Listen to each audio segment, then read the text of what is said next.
Sirens, Slammers, and Service, a podcast for female first responders by female first responders. My name is Nikki Clucci, and I will be your host.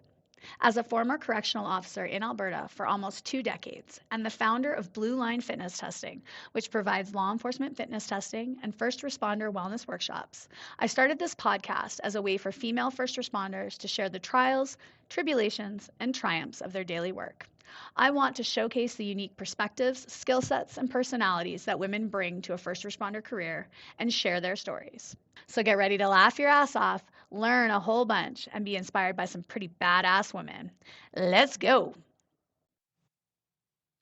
Welcome back, guys. Season 3. Holy fuck, here we are. What a fucking ride. Who would have thought when I started this, we would have had 3 seasons? It's unbelievable. I love it. I am so excited to kick off this season, guys. We have a ton of new content coming your way. We have new sponsors. Yes, podcast is being sponsored. Thank you very much, Jamie Erickson. And also, you guys, I just got to give a shout out because over the last couple weeks, people have come up to me and been asking, like, when's the next episode's coming out? Like, when's season 3 coming? We miss it. Love your podcast. So I got to give a shout out to all of these awesome listeners.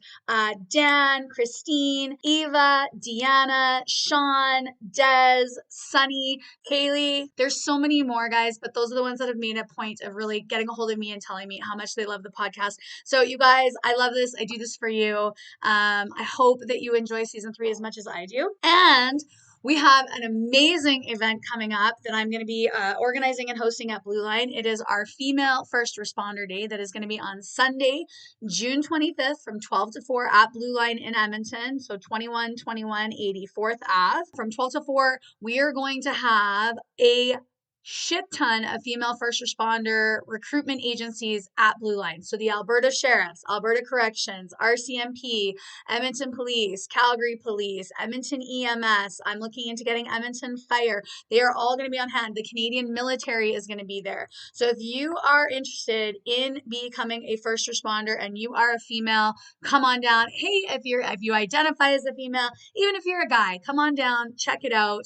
It's going to be awesome. We're looking at getting a food truck, some sponsors, prizes and things like that on board, guys. It's going to be an awesome day. So mark it in your calendars, Sunday, June 25th from 12 to 4 for our Female First Responders Day. Awesome. Okay, so let's get into this first episode. I am absolutely fucking lit up today with my guest. You guys, I am joined by a living legend, Shirley Benson. Shirley was with Edmonton Fire for 31 years. Prior to that, she was an EMT for 5 years, and she has the distinguished title of being the very first firefighter that just so happened to be a badass female. Shirley, I am so freaking excited to have you here. Welcome, welcome, welcome, welcome. I love what you're doing with this platform. That's what a great platform for people to get together and just celebrate one another and just tell exactly some badass stories about some badass women. I love it. I'm so excited. I found you through a former coworker of mine who is now with Edmonton Fire, and he sent me your information, was like, you need to interview this chick. Like, she's so cool. She's so badass. And I was like, okay. So then I started looking into your background and I was like, oh my God, yes. And then the amazing world of Facebook, because I'm old and Facebook is good and that's how I find people. I stalked you on Facebook. I found out that we had a mutual friend, and then I just totally reached out, was like, hi, I'm going to be this creeper that just drops into your DMs and is like, please be on my podcast. And you actually answered right away, and I was so excited. And we share a love of full contact sports. So you played full tackle football for how long? I played football for 6 years, with it culminating it with the World Championships, the inaugural World Championships in Sweden in 2010. Unreal. That is so cool. Yeah. Canada sent a team, and we ended up with the silver medal. We're a ways away behind the States, as they have so many even professional teams from, but we represented, so it's all good. That's so awesome. I love it. I think it's just amazing. I love seeing women playing contact sports. As a mom of young girls, like, girls don't realize their true power until they play in a contact sport, and then they realize just how tough they are and just how strong they are. And it just, like, team sports are amazing for everything, but just playing that contact sport, I just, yeah, you've realized how powerful your body can be when you treat it properly and you fuel it properly and you take care of it, and not do like I did. And at 15, be like, why are all those old ladies stretching? Like, we don't need to stretch before a game.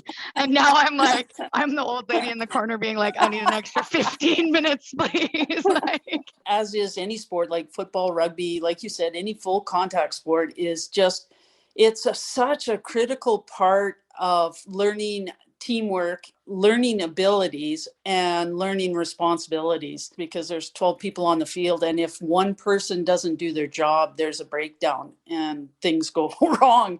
So even though you're surrounded by other people, the responsibility to do your job is really does show how one individual can make a difference. And that difference can be good or it can be not so positive, but when you're making positive differences even in a team setting. Yeah, it's totally true. Like, just that huge commitment to, and again, in contact sports, right, putting your body on the line for another person, to say, for the benefit of the team, I'm going to make this really hard tackle, or I'm going to do this I'm going to lay my body down so that somebody else can have that run, or somebody else can score, or somebody else can do that thing. I love it. It's totally true. Yeah, and you're right. Like, there is nothing better than popping somebody and realizing, yeah, I did that. It's totally true. I know. I love it. I do love it. Rugby season is coming and I can't wait. And like, I was looking outside yesterday and I was like, okay, the snow is almost gone. The field is almost dry. I think we can get out there next week. Like, let's go. Let's hit it. Let's do it. So, okay. So let's get into it. Tell me about, because again, coming back to absolute firsts for everything with Edmonton Fire as a firefighter that just also happens to be female.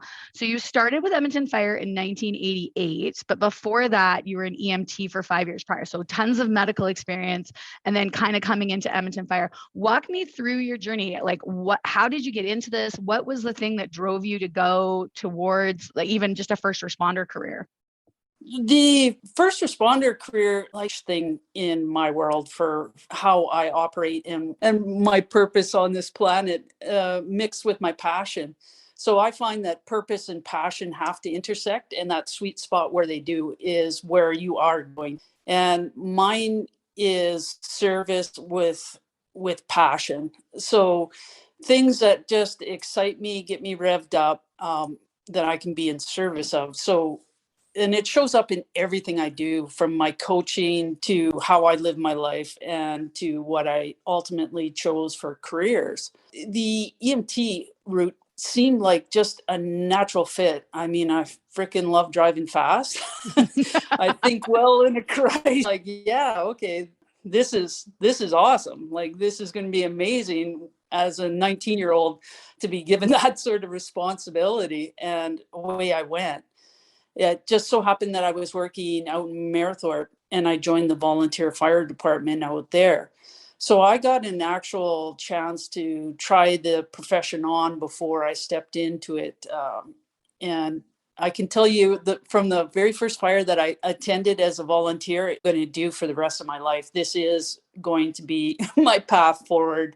And I was going to do everything within my power to be able to get onto a professional department and make it a career. That's amazing. Because I love that it was just like, yep, that's what I'm going to do. This is the life. This is where I want to be. I'm in. Yeah. After the first fire, it was like, I was just full on in. It was just, this is what I'm going to do. So I'm going to actually take a look at, make sure that I can reach those standards, and just go at it with everything I had. And that that is what it takes, because when I applied, there was 46 positions and there was 2,600 applied for those 46 positions. 2,600. Oh my gosh.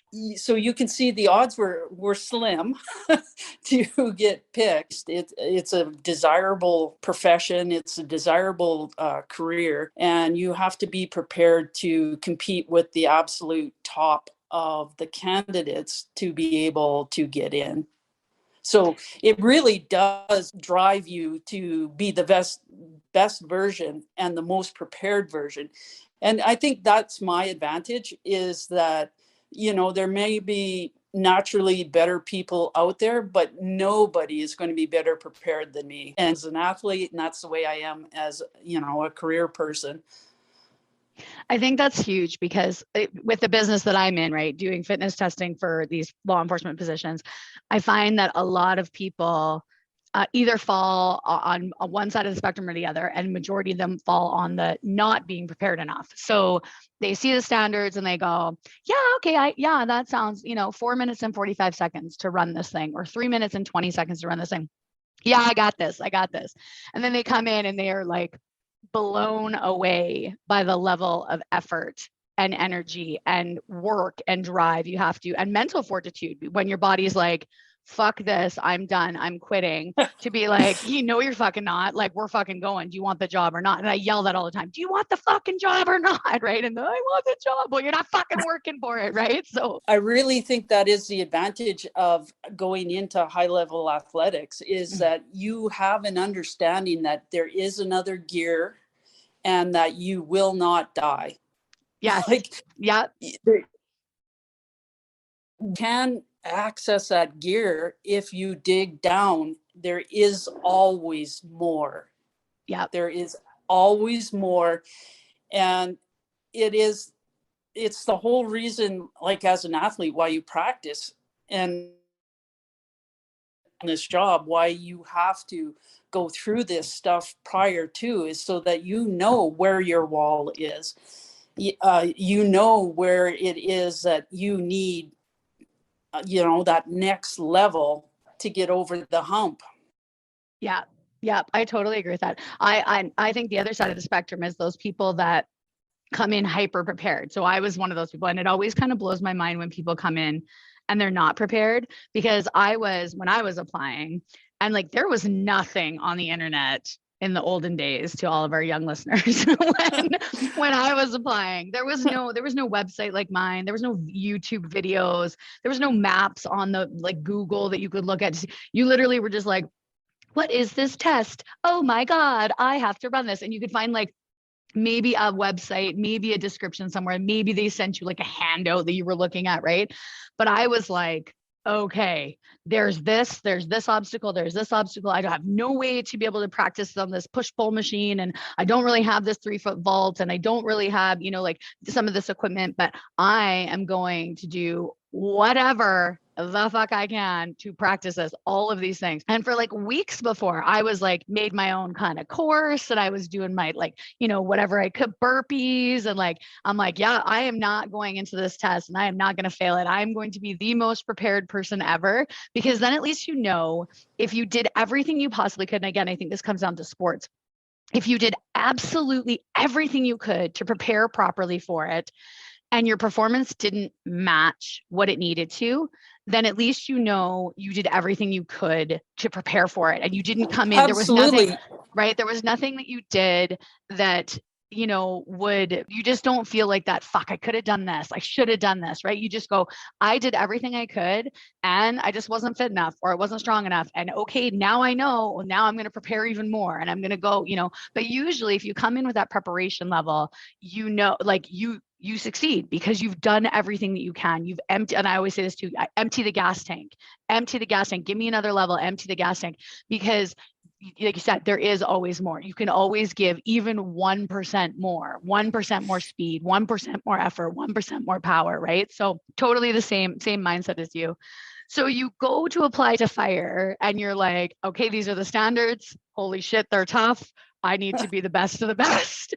And so what happened? Having already been or was actively at that point a high level athlete, I wasn't really actually that concerned about the physical end of things. There is where they test you on things like claustrophobia, fear of heights. You're doing a multitude of tests that basically checks out your mental fortitude for the job, and whether you've got any phobias or fears that are going to you performing your job. And for me at that point, I did have a fear of heights. It was one of those things where it was like, oh my God, I just hate being up someplace high without like walls in between me and the free air. I knew that that was going to be a part of it, and that I knew that was, I had to take that weakness and make it a strength.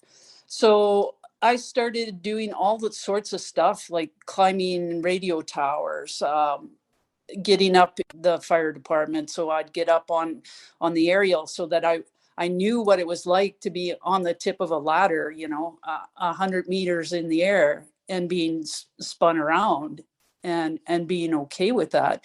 And I started climbing.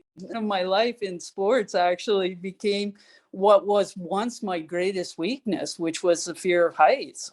So taking what you have as a human and making it fit what you need, like everything can be molded. Nothing is a limitation until you say it is a limitation and make it that limitation. You don't push past it. Oh God, I love you. You're like the most inspiring person ever. I'm like, as you're talking, I'm like, this woman needs to do a TED talk because she's goddamn inspiring. It's true though. It's totally true. Like, I mean, you like you said, the limitations you put on yourself, that's it. You put them on yourself. They weren't a limit until you said, oh, that's too hard. Oh, that's too scary. Exactly. Right? Yeah. It was just a matter of just taking what I knew could be a potential for me not showing up at that test as well as I needed to, and turning that into a long passion for climbing was truly pivotal for me. So it not only got me on the job, but it gave me a pastime that gave me laser focus and allowed me to go to all these amazing places all over the world, enjoy the passion that basically was created out of I need this to get on this job. That's so cool because I have an intense fear of enclosed spaces, which I didn't realize until I was on the fire course for corrections. I mentioned this in a previous podcast episode. Yeah, and then like, I don't think I can turn it into a passion. Okay, I love you, but I don't think I'll be looking for any enclosed pipes to just go and explore on my off days. So you're not coming caving with me, is what I'm hearing. Absolutely freaking not. Absolutely freaking not. Like even the thought, I'm like, fuck no. I'm out. I'll be at the pub waiting. I'll have a beer ready for you when you're done exploring. Come and tell me all the cool things you saw. Take some pictures. Awesome. That's just awesome. Yeah. So you get through the testing, and I think we had talked before, and you'd said only the top 3 to 5% of applicants in every application get through. So we're talking 46 positions out of 2,600 people. So when we got down to the interviews were the last process. And so now you're down to 1 in 2. There's 100 applicants that went through the 46 positions. So I always like my odds when the odds are 50%. It's like, yeah, hell yeah, right? I'll bet on me every frickin' time. So I knew I needed to go into the interview and just blow it away, leave no doubt, because I knew that they were in a position where just because it hasn't been done in the past, them a reason to just pause and say, hey, you know what, we're not ready for this yet.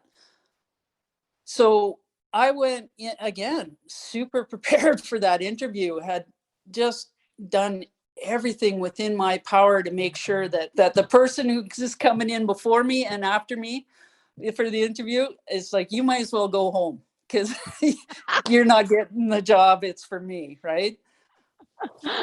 God love you. That's amazing.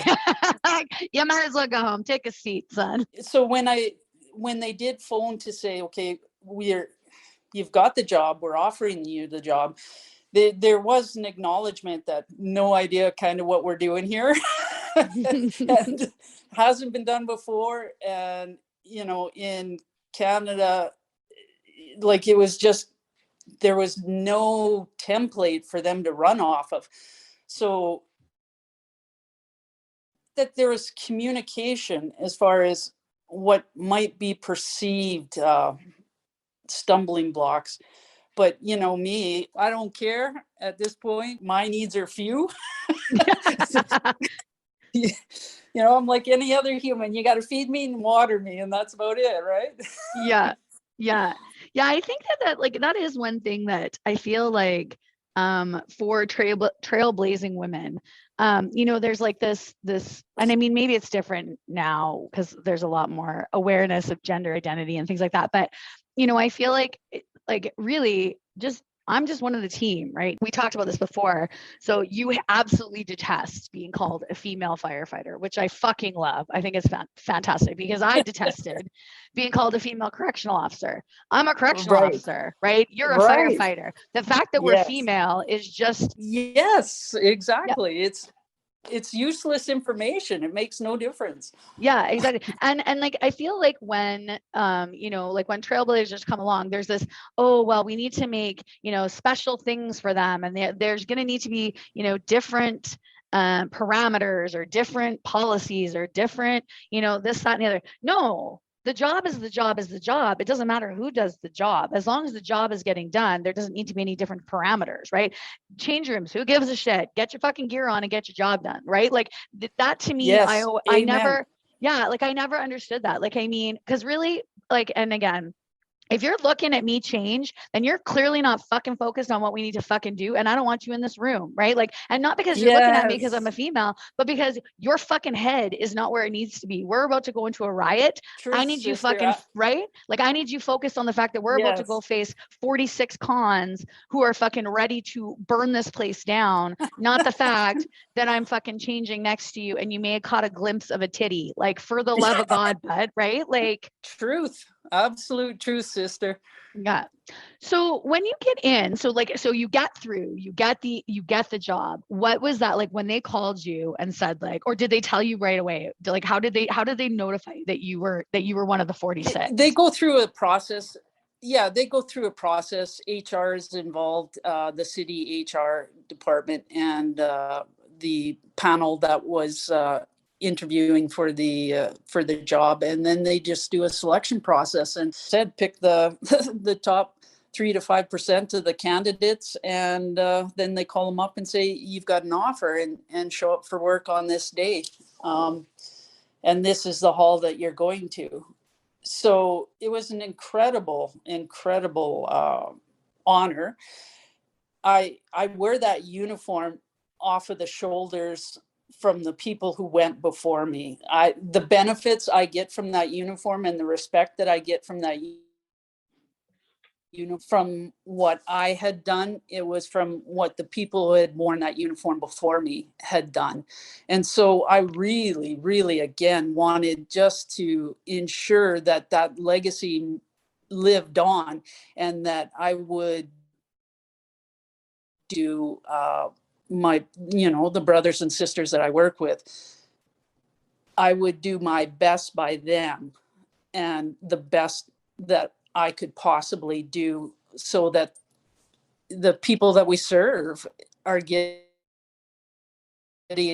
of Edmonton Fire Department. I love that. Goosebumps, Yeah. because it is about serving, right? Like, I mean, when we think about going into these careers, I mean, yeah, there's the, like you said, drive fast, lights and sirens, super cool shit, burning things, right? Like riots, like there is that kind of aspect of it. But I mean, really, I think the majority of first responders go into it to serve, to help, to protect, right? To do their best by their fellow man in the best way that they possibly can, utilizing their skill set, right? So Absolutely. to hear that, the honor of wearing that uniform and knowing that, there's big boots to fill, right? Of those people that went before you, and don't fuck Totally. it, don't fuck it up, right? Like, Exactly. When I look back at my career, I fucking crushed that, nailed it. you so, totally did. You so totally did. I'm happy about that. And things I didn't know then that I do know now, incredible the career is for yourself. Like, it's great that you do all this service for sure, but man, what a fucking ride it is to get on that Japan land. You never have to grow up. So it's it's like being a big kid forever. They give you this amazing like play box full of toys that you get to play with. It is just, it was so fun. Like it was so fun. I can't even begin to tell you, like 31 years of just laughing my ass off. When I look back on it, it was like being in Disneyland every freaking day. So when you like, what was your hall when you got your first job? Where did they, what hall were you assigned to? Back when I got on, the halls were assigned numbers and not names that they are like they are today. Okay. And I was at Station 4, which is in the West End on 156 and 109th Ave. So one of those halls that had a good assortment of every single type of firefighter in there. And so it was a really good jumping off because it was sink or swim, you know. There was some real good old boys, some other guys who were just, you know, they had obviously strong women in their lives that they just don't make that automatic assumption that you're incapable. So that was really, it was a really cool cross section, I believe, of the entire department in that first hall. And so, and I do have to say, the attitudes really are reflective of the women that the men had in their lives. Like if they had a strong mother figure, or they had a strong wife, to be more accepting. If they had strong daughters, they're going to be more accepting. But, you know, and that's the thing you have to realize, you have no control over their prior experiences. Like no control over that whatsoever. Their experience was their experience. And so all you could do is shape how they experience you. Yeah. I love that because I think that's exactly like in all facets of life, right? You can see when you're just dealing with somebody at the store, right? If they have had where they have ruled over women their own whole entire life, that's how they treat you, whether you're a customer or the person that's serving them or whatever, right? And then if they have a strong female in their life, you can just tell, right? So yeah, it's totally true. And then bringing your own, you know, part like your own personality, I guess, to that, to say like, well, just because you've only ever, you know, had, and I don't want to say weak women because I don't think any woman is weak, but you've always had power over the women in your life, or you have had authority over the women in your life.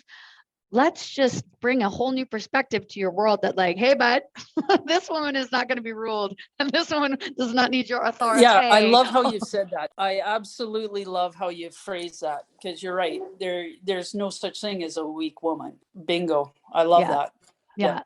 So you get into the hall. What was that first day like? Like walking in, because like not only like, and again, just because you're such a legend, like, so not only are you have the nerves of like, holy fuck, here's my new job, all new things, right? Like new hall, new uniform, new, like everything is new.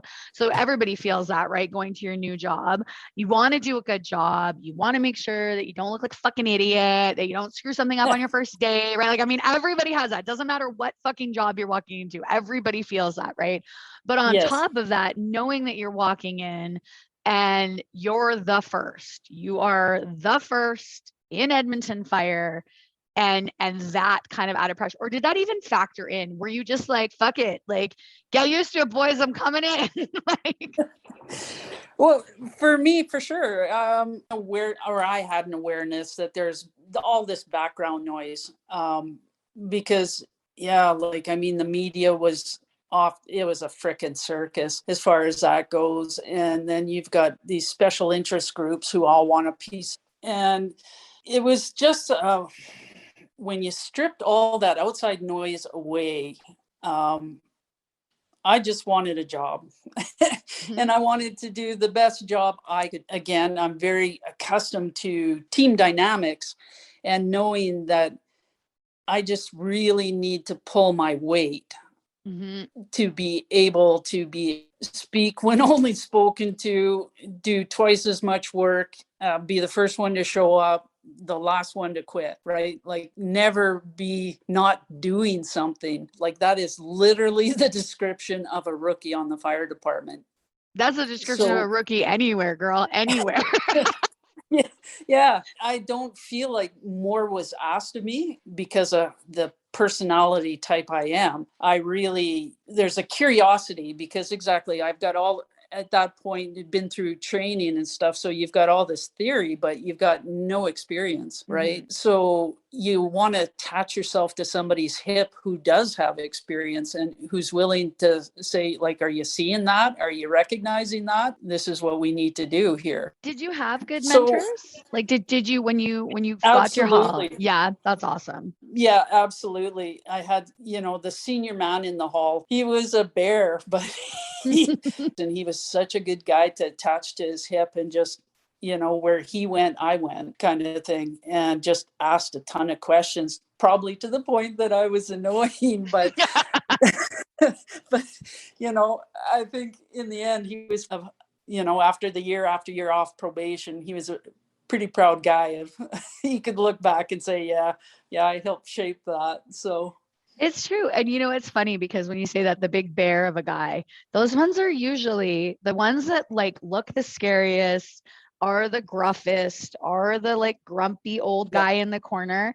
Man, if you can befriend them, they are some of your best allies. And not only that, they are some of the best mentors you could ever find because they're very selective in who they will share their information with and who they will share their knowledge with, right? And so once you get past that gruff exterior or that grumpiness or that, just like, leave me alone, kid, right? Like they are amazing. And I mean, it's funny because I had the same thing in corrections. There was one guy from my corrections friends that remember Bernie. His name was Bernie, and he was just grumpy. Like he was sour faced all the time and grumpy, and he just sat in the corner and he would like grunt at you. And I had to work the opposite unit from him, right? And so I'd be like working the unit like a rookie, and you're scared to ask the question, but you're like, I don't know what the fuck I'm doing, so I need to ask the question. So I'd be like, yeah, hey, Bernie, 22-year-old me. Hey, Bernie, what do I need to do for this? And he'd be like, well, kid, you should know this. I'm like, I know, but I don't. So could you please tell me? But one day I'd kind of been like joking around with him. And I went down to the lunchroom and I sat in his spot just on accident. Like I just did. And again, right. So like they have their spot, like you don't sit in it. Right. And so I was sitting in his spot in the lunchroom and he came down and he looked at me. He's like, you're in my spot, kid. And I was like, fuck off, Bernie, get a different chair. And it like came out before like mouth engaged before head engaged. And then I was like, and I remember like I clapped my hands over my mouth and I was like, you're such a fucking idiot. You're such a fucking idiot. And he looked down and he started laughing.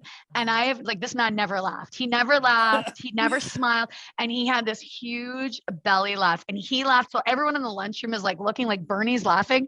And he was like, you know what, kid, you earned that chair. And he went and sat in a different spot. And I was like, oh my God, no, Bernie, like come back to your seat. Please don't, please. Oh God, oh God, right. But like from then on, like I said, as that, yeah, like just my stupid mouth. But after that, I was like, hey, Bernie, what about, and he's like, oh, you got to do this. And yeah, that was right. But like, yeah, totally. Yeah, I wasn't even on a week, and we're sitting there over coffee, and he says, "You're not going to last 6 months," and I'm like, "Fuck you, I'm not." and he says, "I bet you $50 you don't make 6 months. Let's double that. Let's make it $100 that I make the full year." And we shook hands. We made the bet, right? And amazing. so in that time, I get transferred to another hall. I figured that was the end of it. Well, at the anniversary of that, I get a card in the mail with $100 in it saying, the best $100 I've ever spent. Yeah, it was really cool moment. I still have that card. Oh my Yeah. God. The $100 is long gone, but Yeah. the card's still there. That's amazing though, right? Because yeah, Yeah. like it's that recognition of the fact, like, all right, like I doubted this chick, but yeah, she stepped up, definitely. I love it. So you get into the hall, you got through your year of probation. I'm sure that was, ups and downs, steep learning curve. I'm assuming very steep learning curve because what they teach you in training and then what Absolutely. happens in real life is always different, right? And then Yeah. So what kind of happens kind of flowing over the next 31 years? Like, because you were a first for everything. You were the first captain, you were the first station captain, then you were the first district chief, right? You get used to the fact that, nobody's been through that door before. So do the best job you can. So you're setting the standard for the people who are coming behind you, just like, the uniform with steep tradition. And so I wanted to set that bar for the females behind me and just say, completely reachable and attainable, and just step up. Yeah. Take the leap, right? Trust in yourself and try. Because you never know. Yes. You never know. Yeah. That was me too, like moving through my, and again, sometimes it takes somebody to say, I think we talked about fire is a little bit different because you're seniority based promotions, right? Versus application based promotions. But for me, it was, again, a mentor, older male officer saying to me, you better be putting in for that supervisor's position, and me being like, what the fuck are you talking about? I'm too young. I don't have enough time in, like, I'm not putting in. And him being like, your resume had better be on my desk by the end of the day. And me being like, oh my God. And then being like, okay, well, I guess I better put my resume in. This guy's my boss. Right. And so like, but again, would I have ever, there's not a fucking chance in hell that I would have put in on that by myself. I would have waited another maybe 5 years before I even thought about putting in for a supervisor's position. Right. And so sometimes it takes that little push, or it takes that, just that little, like, kind of like inkling of a thought to say, like, but maybe I could. Girl, yeah, you fucking can. Like, do it, try it. And if you fail the first time, fuck it. Do it again and do it again and do it again. Right? Yeah. So any good story? Do you have, I want to hear some awesome fire stories, because you guys always have, and I want to hear some awesome fire pranks because you guys have so many good ones. Like, oh yeah. Like I said, when I say you don't have to grow up, like literally, it's like a bunch of little children at recess most days at the fire hall, but frick in a good way. That's awesome. You just have to bring a sense of humor, because and you never let them know when something bugs you. Holy moly, because you just know that that's going to show up for the rest of your life. So we had one guy who made it known that he just could not stand when knives or forks got put in the wrong spot. Like, he was had to have order, right? And well, you just know when the dishwasher got emptied, everything was just getting dumped into those drawers when he was on shift, right? So yeah, those can make for long days when you're That's so funny, because I know people exactly like that, right? And then they'd come in, and we would call, in corrections, we call that greening out. Crazy people get a green sheet on their file. Yeah, so you guys, yes, see, green tags, yes. So we would be like, oh, Joe's greening out again, right? And you could just hear him cussing out, like in the break room, losing his mind, like, who the fuck did that? And you're just like, and then you're in the corner, like, just giggling, like, don't let him catch me. Yeah. And you've got so many different personalities. Like, I had one officer who had just the exact same sort of, we'll say, personality, that everything had to be uniform. Like, so we have hose that we store at the back, and every single coupling had to be at the same height. He could not close up the hall unless every single coupling was at the same height, right? And he knew that about himself, and he never made the crew come line these couplings up, but that was just, and nobody ever never messed with him, because he was just like, this is the way it's got to be in my world, and this is who I am. And it was like, wow, that's incredibly brave for you to let that be seen, but everybody respected it. And it was just like, okay, well, that's what you need to do. That's what you need to do. Yeah. Did you find in fire, because I feel like there's also that kind of code of, you don't fuck with a person's equipment.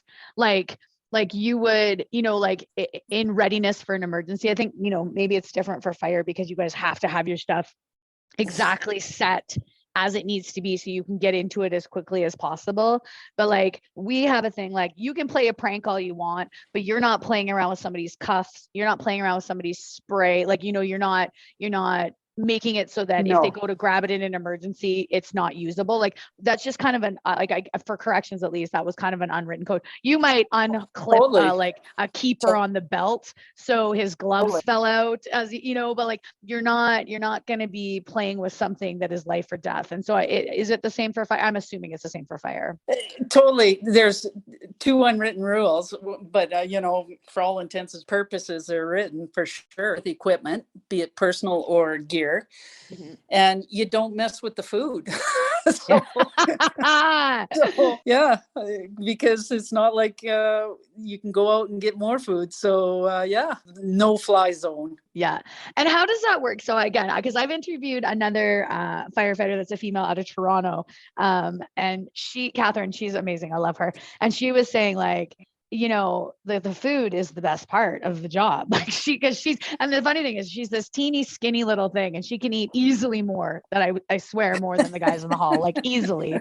And so, is it the same with Edmonton? Like you're helping out with food, everybody's chipping in, you're either helping cook or you're helping clean up or does it still kind of that? Yeah, we call it family time, and that's very much what it is. It is common goal building and taking care of each other's needs, right? And to be able to do that for another is a very bonding thing. Yeah. So the psychology behind that, and also it's a time where you can leave everything else on the apparatus floor. Like you're just in family time. And so you get to relax, you get to be real. And it's just incredible the time that we spend and during mealtime, and the cleanup thereafter. Like it really is a special time through the day for sure, where everybody just relaxes and takes a breath. Yeah, I think that is one of the draws, I think, too, to a first responder career, is that family, right? Is that acceptance? Is that, because you're going to spend more hours a day with these people than you do with your real family. You're going to spend more holidays with them. You're going to spend more in the middle of the night with them. As your external life is unfolding or unraveling sometimes, or you're going through some shit, or your family is going through some shit, right? Those are the people that you turn to, that you talk through your problems with, like it does really become that family. And so you become that unit, hopefully, if you're working in a not toxic location. And even within toxic locations, you still kind of find your niche, you still kind of find your group, right? And I think people that leave, absolutely, it's like any family, right? Sometimes you have a dysfunctional family, sometimes it's very cohesive. It really is about being able to work relationship. That's the big thing about family, is that they're not going anywhere, right? Whether you want them to be there or not, they are. First responders also have the added where the person just off your shoulder just went through the experience, and like you said, life or death sort of situation. And their family members at home are only going to have a vague understanding of what that feels like. Whereas the people there, like right there off your shoulder. So that bonding that occurs in those situations, that's some real stuff. I mean, you talk to anybody who's in the services will tell you. I think it's hard too, because when you leave that first responder career for whatever reason, you retire, you quit, you decide you're going to do a career change, whatever it is that you leave, that sense of leaving that family behind, leaving that connection, leaving that ride or die connection, because it really is, you're putting your life on the line for that person and they're putting their life on the line for you.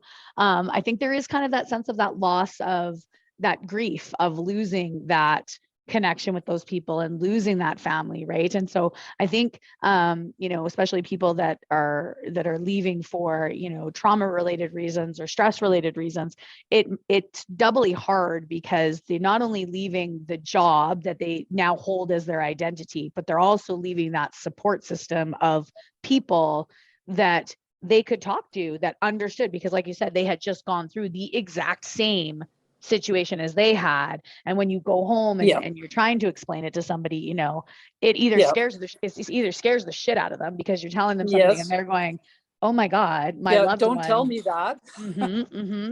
Or they just can't wrap their head around it, right? So tell me, because I know I don't want to take your whole day because you're retired and we talked about this. You're living your best life. You're traveling. You're doing all of the amazing things. Again, you're an inspiration. I'm going to model my future 10 years on you and what you did so that I can also be retired and be traveling the world. Right on. Dare to dream, Nikki, man. Just Right. go.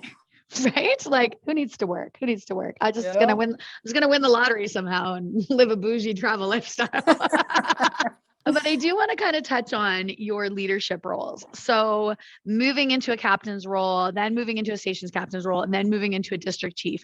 So as you moved through those, like, and again, just because I don't know a ton about fire, I'm assuming as you move through those roles, your time on the truck or in the front lines really starts to slightly diminish.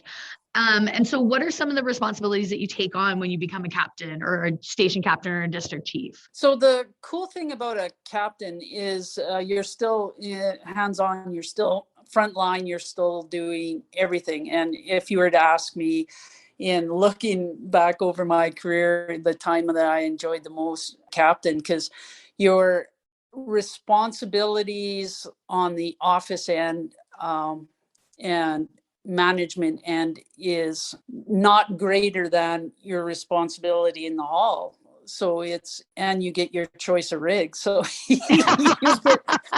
it's a beautiful thing. It's a beautiful spot to be, let me tell you. Really, really enjoyed my time as a captain, because you are full on, hands on. You're writing up way more reports and stuff, of course, but other than that, it's a great position to be in, because you're in a spot where you can facilitate. And like when you're a crew member, there's not much you can advocate for them, but effectively, other than asking the right people, there's really not much you can do for people. Or if you identify a need for gear in order to do the job better, there's really all you can do is ask. When you're an officer, you have more authority and more power to make more things happen. So making sure that their crews have exactly what they need to do their jobs, be that mental, be that tools, be it whatever. And you can see how much better the performance is. Imagine that, right? Yeah, exactly. I really enjoyed that part. Once you became a district chief, now you're out of the fire hall. Each district chief would have, we'll say, 5 or 6 fire halls that they're in charge of. So they spend a majority of their day staffing these halls, setting up training. And so the only time they're on scene for fires is when there's a fire in their district. They'll go to that fire and they set up as an incident command or a safety officer. They're not actually going into buildings. So one more layer of management. So me being me, I joined this job to be a firefighter. And so the district chief time, while it does fit, it mentally was just not where I wanted to be at all. I'm a firefighter at heart, not a pencil pusher. So I was short lived in that position. It was just like, wow, far removed from the fire scene as it actually is. Yeah. Do you have the option to turn down? Like you do. Okay. Yeah, and you have basically a trial period where you can try it on and see if it's going to be a fit, kind of thing. And either management can say, yeah, I don't think can say, yeah, I don't think this is for me. Both have the option. It was worthwhile because, again, you can affect bigger change, right? Yeah. You've got a bigger voice. It really does remove you from the firefighting end of things. Yeah, that was one of the things for me moving up through corrections too. That was one of my drive. I mean, like intrinsically motivated to be at the top, right? Like to be a leader, to be, the boss. Like that was just growing up. That was just always the way I was. But then for me, a big driving factor was I wanted to have more influence and be able to affect the change that I wanted. The things that I saw that I was like, yes, why the fuck aren't we doing this? Like everybody can see that this is an issue. Why aren't we fixing it? Right. And so that was what drove me to move up. But then also realizing which you don't realize when you're in the lower levels, right? You just think, well, these fucking guys aren't doing anything about it. Like, get your shit together, right? And then you get into that role and you realize, like, holy fuck, this is way harder to affect the change that I wanted to, or you're just It's butting like heads turning again. a ship around.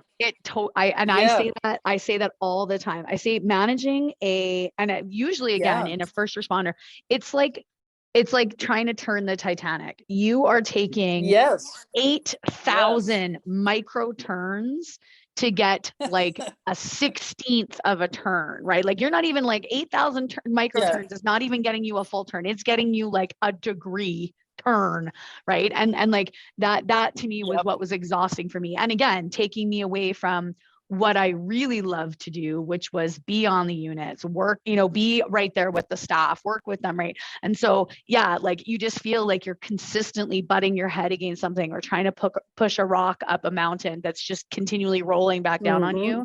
So I completely understand that. Yeah, this is not what I thought it would be. Like, I don't like this anymore, right? So exactly. So you retired out of the district chief position then, and correct, and just are living your best life. Like I said, I kind of look at, there's a third, and a third, right? So the first third of my life, do everything that you can, right? Yeah. I got on the department at 23. My next third of the life took me till now, and it was an awesome life. Days off, money to actually do something on the days off, and just loving life large, because you're just so fulfilled. And I guess normal work stuff, because it was never normal. So I love that part of it. But now I feel like, well, I've still got another third of life here, that literally everything that I couldn't do when I had a job, like exactly like, I'm going to Africa and I'm going to spend some time in Africa. And there's stuff like that where it's not that everything is a possibility. It's just what is it you want to do? Yes. I love that. Yeah. I love that. I have so many plans. This is why I need to be retired now, because I have so many plans. And the big thing is that they need to be your plans, right? What somebody else does may or may not work for you. COVID was good, because COVID hit right after. Literally, I had a couple of years to sit and think, what is it I want to do? Yes. Okay, so I'm gonna wrap it up, just because I've taken so much of your day already. Although I could talk to you for freaking hours, like, to be perfectly honest. It's just been so fun, right? It's been so fun, like, just the stories and everything. So I'm gonna take you back to your like station days, and just hit you with some quick rapid fire questions. And then we'll just wrap it up. But the first one I have for you is, while you were in the station, what was your favorite snack or food while you were on shift? Every one of the stations would have what's called a canteen.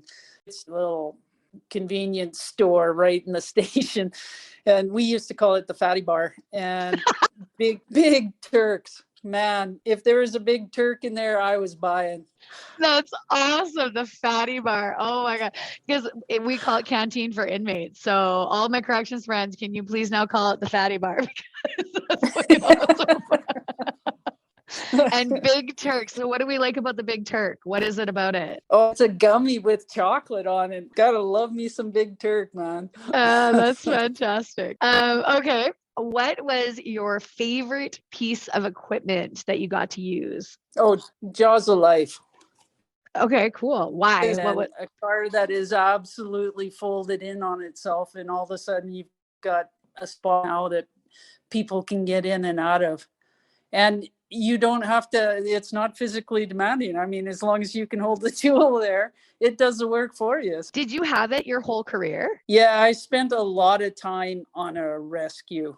And that was one of the things I was very blessed with. So the rescue truck holds all the specialized equipment, hardwire communication for tunneling, for all sorts of collapse equipment. It's a great rig to be on, and I was very fortunate that I was in Rescue Hall's career, so I Did you got to play with all the big toys. Yeah, exactly. Did you ever have to do water rescues like on the North Saskatchewan? Yeah, Would the rescue truck go to and do those things? absolutely. And I was stationed at Station 1, which was jet boat. So yeah, I've done a ton of water stuff in the city and just loved it. Cool. That's awesome. Because Yeah, you see yeah, them training and you don't want to yeah, like cause an accident on Rain or on River Valley Road, but I always want to like slow down and just rubberneck and be like, what are they doing? yeah. Oh, cool. Look at all the equipment. So Yeah, oh yeah, it's the funnest day out of the year for sure is when you're on the river doing the ice training. Without a that's doubt, it's just a great day to just go play in the water. it's got to be freaking cold though. The dry suits are amazing. They Oh, really are. Yeah. God, I hate Back being when we used to just have wetsuits, yeah, it was a bit chilly. yeah. It was a bit chilly, I'm not gonna lie. Okay, one more. So what did you find challenging as a firefighter? For me, and here's the thing, everybody's different, right? Like a lot of people don't like doing the kid calls because Hmm. you get a fair amount of traumatic and SIDS. But for me, it was the reverse. Couple that's been together 60, 70 years and one of them doesn't wake up. Mm. I find that just traumatic. Yeah. Yeah. Because their life has changed, right? Their life has changed for them. Well, and having to be the person that has to turn to them and say basically like Exactly. that's and it's people I think people kind of forget. Like people assume that it's always paramedics that are doing that, right? But a lot of the times fire is Yeah. getting there first because our paramedics are so busy and so there's just so many calls that they get sent to that oftentimes fire responds first, right? And so to have to be that Well, and person. and for a long time now, like it's not unusual for fire to be on scene 10 an ambulance even gets there, Mhm. Mhm. which is insane. Yeah. Like Yeah. don't even get me started on that. That's nuts. Yeah, yeah, for sure. Well, and like my friend Catherine, the firefighter from Toronto, she was saying, a lot of the calls that they're getting called to now are mental health stuff. And she's like, and because fire can respond faster than EMS can or than police can, she's like, as a firefighter, you think you're responding to a fire call or to a medical emergency and you're getting there and it's a mental health emergency. And she's like, and a lot of the times we are not equipped for that. We are not trained for that, and so then you're standing in the hallway trying to talk down somebody that's in a psychotic episode. And she's like, and she said at one point she was thinking, I do not get paid enough for this. And then she said, man, like police do this all the time. Like paramedics do this all the time. They do not get paid enough for this, right? Yeah, oh, totally, totally. When I switched careers from EMT over to fire, that was one of the first things I was always saying is that fire is less likely to get hurt at work as a firefighter than I am as an EMT. For Yes. that very reason, you can predict fire, but yeah, people you can't. Yeah, cannot. Absolutely cannot. Yeah. Okay, one last one to wrap up. What was the best thing about being a firefighter? Oh man, the difference of every single day, like days were ever the same, and just the incredible bonds that you had with the people. Like it was literally like Disneyland. It just keeps coming back to mind every single day. I was just always so excited to show up for work. And where else could you say that? Absolutely. Well, we're gonna leave it on that note because I love it. So being a firefighter is like going to Disneyland every day. Everybody, that's what we're taking away from this podcast episode. You can say Shirley said so. I love it. I love it. Well, thank you so much for joining me today. Thank you for giving me your time. I know again, you've got so many things to do. So I really appreciate you taking the time out of your day just to share your story with us, just to be totally authentic and honest about your time as a firefighter. Like I said, I just love it. And I think Like you just threw down so many wisdom bombs today, and just like it's amazing to hear from somebody with your level of experience, life experience, and like, career experience, but just an absolutely inspiring person. So thank you so much for joining me. I hope you have an absolutely rock star rest of your day. And our listeners, I know, will love this episode. If they can reach out to you, I will put your information in the show notes, and they can ask you questions if you're okay with that.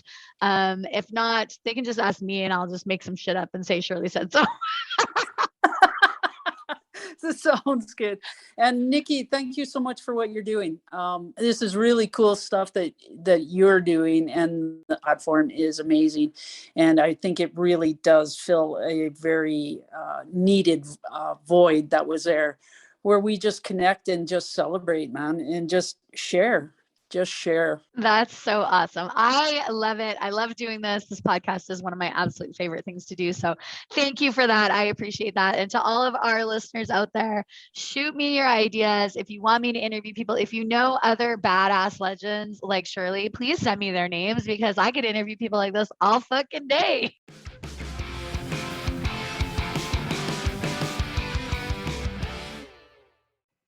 Well, that's it for today, folks. Thanks so much for tuning in, listening, giving me your time, your energy, and your attention. I completely appreciate it. Make sure you check out our next episode with another badass female first responder anywhere you get your favorite podcasts. And follow us on Instagram and Facebook at bluelinefitnesstesting.com. I hope you stay safe, keep your head on a swivel, and watch your six.